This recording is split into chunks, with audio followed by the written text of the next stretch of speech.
Hello, this is the first of a number of posts about my experiences of teaching composition and the impact that it had on my own music as well.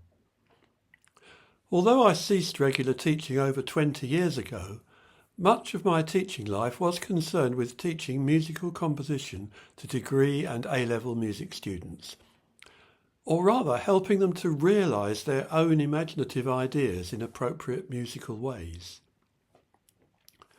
Of course, some of what I taught, although appropriate then, is perhaps less relevant today. Things have moved on a lot in the last 25 years.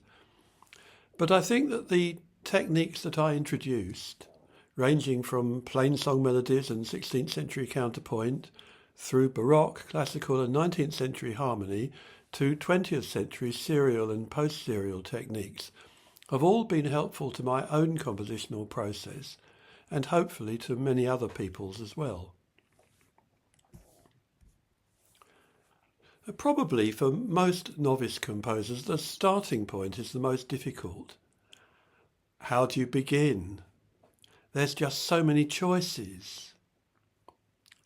I found as a teacher and as a composer myself that giving oneself some limitations, something that the compositional process could fight against, was a good way to start.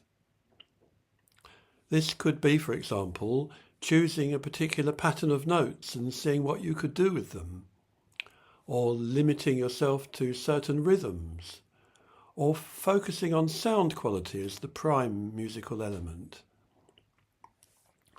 At the same time, you might be using these musical patterns to tell a story or to communicate an emotion, with no pressure to identify that emotion or story if you would rather not.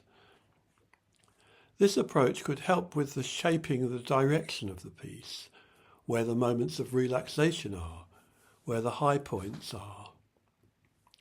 And of course, and this is perhaps particularly important today when you can press a button on the computer and it will play anything, of course the characteristics of the instrument that you're writing for and the assumed skill of the player, both of those are considerations as well. So the tutor's role is to say, try this, or look how composer X did this, and to try and develop and build on the ideas that the student has in their mind. And by limiting the available options at the start of the composition, the choices before the composer become more realistic and less frightening. So over the succeeding weeks and months, I'll try and share my thoughts on compositional technique, the way it developed and its influence.